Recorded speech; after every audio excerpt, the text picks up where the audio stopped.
Messieurs les députés, messieurs les ministres, madame la sénatrice, mesdames et messieurs les maires, président du Conseil général, président de la Chambre des métiers, mesdames et messieurs les élus, monsieur le consul, messieurs les consuls adjoints, chères sœurs, chers frères, responsables associatifs, mesdames et messieurs, je me réjouis de voir en cette soirée de Muharram 1428 les représentants de tous les partis politiques et des autres communautés religieuses et ceux des pouvoirs publics pour partager un moment privilégié, la célébration du Nouvel An musulman.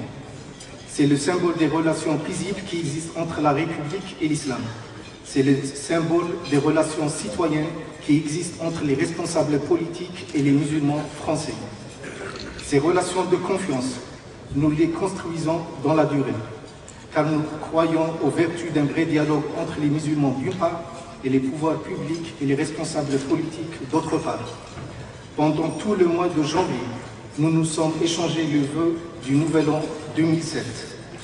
Ce soir, dans cette soirée du premier mois du calendrier musulman, les musulmans vous présentent le meilleur vœu du Nouvel An 1428. L'Union des associations musulmanes de la Seine-Saint-Denis, UAM 93, souffle ce soir sa 5e bougie, Khamsa, comme vient de dire M. Claude Barthelon. L'UAM 93, c'est 4 dîners débats à Neuilly-Plaisance, puis à Neuilly-sur-Marne, puis à Bobigny et cette année à Bagnolet. L'UAM 93, c'est aussi une soirée de rupture de jeûne au Rincy en 2006. Une rencontre débat à la Bourse du Travail de Bobigny en 2002 et une rencontre à Drancy en 2003 contre la guerre en Irak. L'UM 93, c'est aussi une concertation et un échange régulier avec tous les partis politiques et les pouvoirs publics. Mesdames et messieurs, l'UM 93, à l'origine, c'était beaucoup de tâtonnements, une perpétuelle quête de positionnement dans le tissu associatif et quelques ratages liés aux élections du CRCM. Je profite de l'occasion pour rendre hommage au secrétaire général de la FAICA, ici présent, mon ami et mon frère Hassani Fassassi, et aussi je rends hommage au secrétaire général du DITIB, ici présent, et aussi secrétaire général de CRCM, mon frère Haïdar Dimirek, pour le soutien pendant ces élections qu'on a ratées. Ce soir, je peux dire que le projet de l'UM 93 s'articule autour de 4 points. Premier point, investir un autre espace que celui du travail des quartiers et du champ socio-culturel.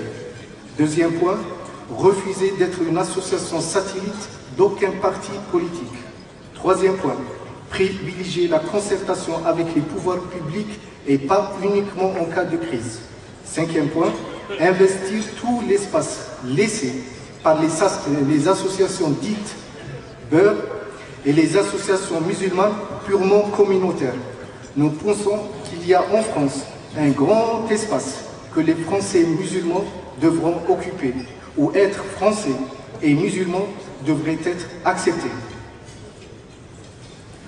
Ce positionnement nous a ramené à regretter la loi interdisant le port du voile dans les lycées et les collèges. Cette loi, nous ne l'avons pas comprise et nous n'arrivons pas encore à la comprendre. Ce positionnement nous a ramené aussi le 7 février 2006, un an exactement, à appeler à manifester à Paris contre la publication des caricatures par Charlie Hebdo.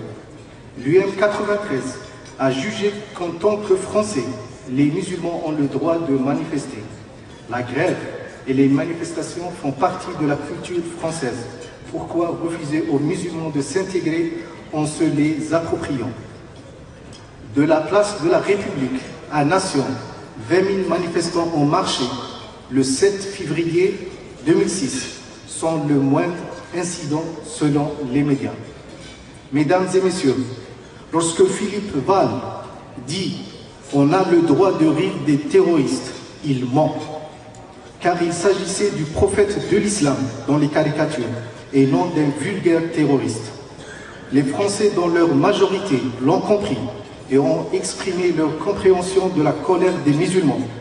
Le président de la République, Jacques Chirac, l'a compris aussi et a souhaité qu'on respecte les sensibilités religieuses de tous les Français, musulmans compris.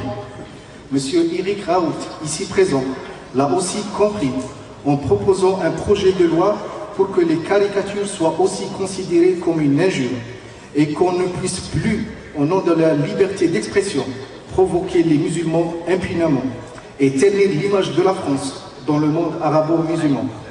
Merci Éric Raoult. J'aimerais aussi rendre un grand hommage et un grand et sincère hommage à un autre élu du département, le sénateur Christian Demoinck, qui a décidé lui aussi de déposer le même projet de loi devant le Sénat pour que les musulmans de la Seine-Saint-Denis en particulier et de toute la France soient fiers d'être chez eux en France. Mesdames et messieurs, le procès contre Charlie Hebdo, la semaine passée, a été l'occasion de ridiculiser une fois encore le CFCM et d'humilier les musulmans de leur ensemble.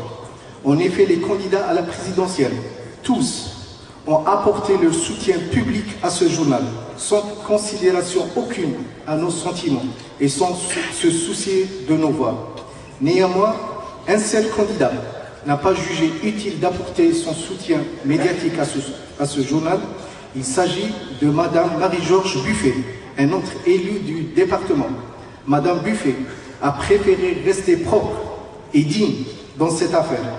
Rappelons-le, elle figure parmi les rares députés qui ont refusé de voter la loi sur les signes ostentatoires.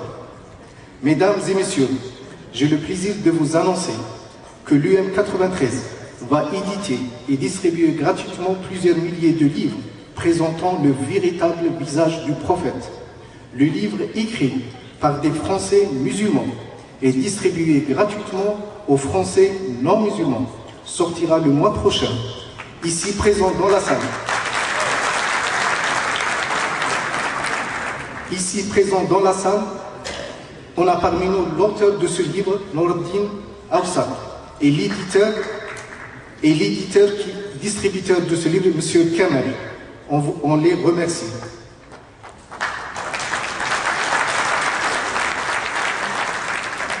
Mesdames et messieurs, comme il est de tradition, pour chaque nouvel an, formons ensemble les vœux suivants. Formons le vœu pour que l'UM 93 puisse avoir un siège digne pour centraliser ses activités dans ce département de la Seine-Saint-Denis. Formons le vœu pour que notre département soit le premier à envoyer un représentant issu de l'immigration à l'Assemblée nationale. Chers responsables politiques, il est très beau de présenter des candidats ici issus de l'immigration, mais nous voulons que vous les envoyiez à l'Assemblée et non les coller sur les murs. Formons le vœu que la France continue à être diverse, multiple, colorée, métissée et surtout solidaire et toujours unie. Mesdames et messieurs, je ne peux terminer sans remercier chaleureusement mon ami Marc Everbert, maire de Bagnolet, qui a accepté spontanément d'accueillir cette 4e édition du dîner de l'UM 93 dans sa ville. L'UM 93 a été très sensible à ce geste. Je souhaite aussi rendre hommage à 2 personnes qui nous ont quittés l'année passée. Je cite le trésorier de l'UM 93, Monsieur Hassan Ghallab, dont